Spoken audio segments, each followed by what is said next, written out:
And now we're concluding chapter 12 of Bhakti Yoga, devotional service in the Bhagavad Gita, with Krishna listing different types of qualities that really please him in people, qualities of goodness, and the types of people who actually embody these qualities as being dear to him because they're good.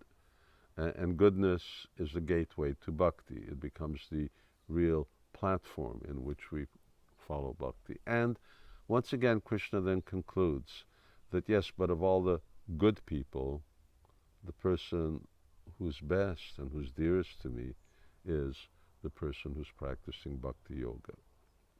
So let me read verse 14.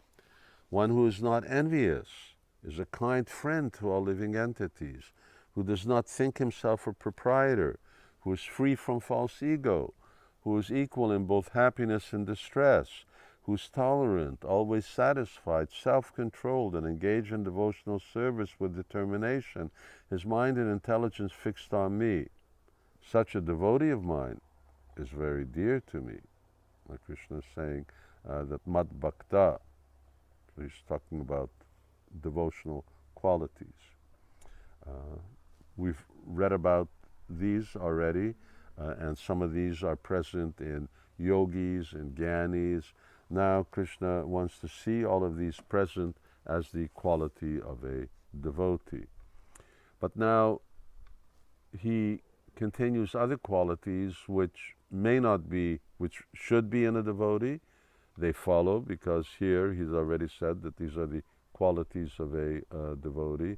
But these are qualities that we should cultivate anyway, even if we're not devotees or don't consider ourselves to be devotees or aren't practicing bhakti. He for whom no one is put into difficulty, who is not disturbed by anyone, who is equiposed in happiness and distress, fear and anxiety, is very dear to me. Krishna gives different qualities of a good person, which are inherent in the qualities of a devotee. A devotee is by nature a good person. Why? Because, as I had mentioned in the previous session, by practicing bhakti yoga, the heart becomes purified. And as the heart becomes purified, then naturally our good nature, because originally we are all good, our goodness starts to shine through. Because when we use the word purified, what is being purified? Well, bad habits, self-centeredness, ego, greed, lust, anger, so many other qualities. I'm sure you could make a list of very many that you see in yourself and perhaps see in others.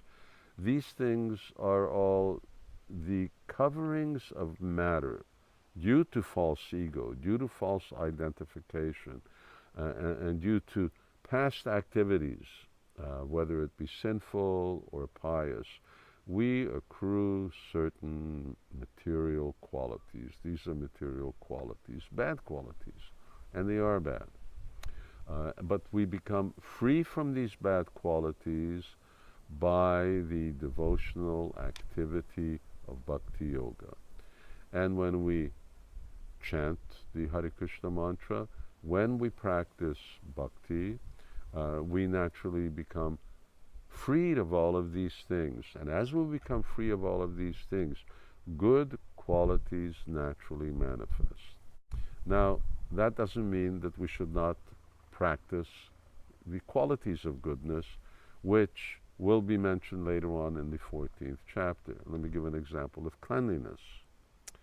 So, a spiritually astute person, an aspirant, is a clean person. Now, we may not have clean habits, and we may not have neat habits. You will become clean, and you will become neat by chanting Hare Krishna. But that may take time. But in the meantime, for your chanting of Hare Krishna to actually get maximum benefit, you have to make the effort to be clean and to be neat. Out of duty, as is the activity of regulated devotion, as we mentioned before, Vaidhi Bhakti.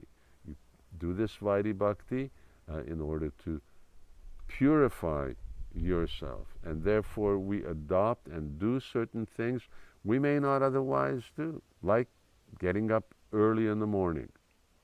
When one becomes purified, he naturally gets up early in the morning. But in order to practice devotion and become purified, we may force ourselves to get up extra early in the morning. So these good qualities manifest, and there are many good qualities of a bhakta that we should cultivate, of a bhakti yogi that we should take seriously.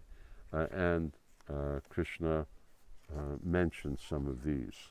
One who is equal to friends and enemies, who is equiposed in honor and dishonor, heat and cold, happiness and distress, fame and infamy, always free from contaminating association, silent and satisfied with anything, who doesn't care for any residence, who's fixed in knowledge, who is engaged in devotional service. Krishna keeps repeating this thing, Bhakti Mam. Such a person is very dear. So he's giving very dear, very dear, very dear. Well, now he concludes the chapter, and he says, Yetu dharma amritamidam yatoksham paryupashate shadadana matparama bhaktaste tiva me priyaha. Once again, we hear this word shadadhana, which we know means with faith. And he says, those who follow this imperishable path of devotional service and who completely engage themselves with faith, making me the supreme goal, are very, very dear to me. So up to now, Krishna was talking about people who are very dear to him. They may be those who are not practicing bhakti yoga but are good people and have good qualities, or those who practice bhakti yoga and are cultivating good qualities. Well, now Krishna concludes, but the devotee who's fully dedicated to me, in other words, who's really making bhakti yoga his life and goal, yes, all these people are dear to me because they're good people, because they're good bhakti yogis. But the bhakti yogi who's fully dedicated, then he is very, very dear. Now, that's the question that's left with us. Do we want to become very, very dear to the Supreme? The choice is ours.